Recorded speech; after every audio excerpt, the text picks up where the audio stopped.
Uende katika nyumba ya mfinyanzi, na utakapofika kule nitaweza kunena nawe. Na neno linasema kwamba Yeremia akatoka akashuka kwenye nyumba ya mfinyanzi, na pale akampata yule mfinyanzi akitengeneza chombo mikononi mwake, na kile chombo kikapata kuharibika. Na neno linasema kwamba yule mfinyanzi akachukua akaharibu kile chombo na akakitengeneza tena kikawa katika kupendeza kwake. Bwana Yesu asifiwe. Ndipo Mungu akamuuliza Yeremia ya kwamba ikiwa hiki chombo mfinyanzi ameweza kukitengeneza mpaka kikapendeza, akamuuliza, je, mimi Bwana siwezi kuwatenda kama vile mfinyanzi ameweza kutenda kile chombo? Bwana Yesu asifiwe. Ili neno nilikuwa nasema nini?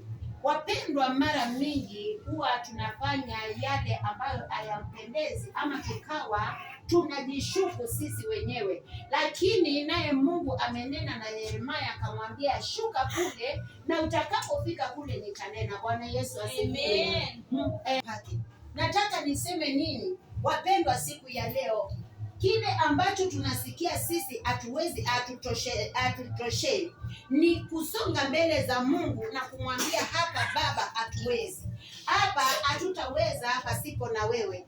Naye anatutengeneza, anatuweka kwenye msingi wake, tunatoshea katika ile neno yake, ama tunakaa katika ule msingi jinsi yeye anavyotaka, na unapata tunatembea katika mapenzi ya Mungu. Bwana Yesu asifiwe. Kwa hivyo mfinyanzi aliweza kutengeneza kile chombo, na nasi Mungu anaweza akatutengeneza akatuweka jinsi yeye vile anavyotaka, si vile sisi tunavyotaka. Mara mingi tunatembea katika mawazo yetu, tunatembea katika maono ya macho ya mwanadamu vile tunavyotaka, na kumbe tunakuwa tunatengeneza kinyume, tunatembea kinyume na Mungu. Mungu anasema ya kwamba anaweza kututengeneza vizuri na tukaweza kuvaa machoni pake, kama vile ule mfinyanzi aliweza kufanya nini? Kutengeneza kile chombo. Kwa hivyo wapendwa, wacheni tukaangalie neno la Bwana na tukapate kumkimbilia yeye, tukamtazame yeye. Pale tunasikia tunaenda na hatuwezi kusonga peke yetu, tumwambie. Na hakika kila wakati hatua ambayo tunaoichukua, anachukua hatua pamoja nasi. Bwana Yesu asifiwe. Na hatutaweza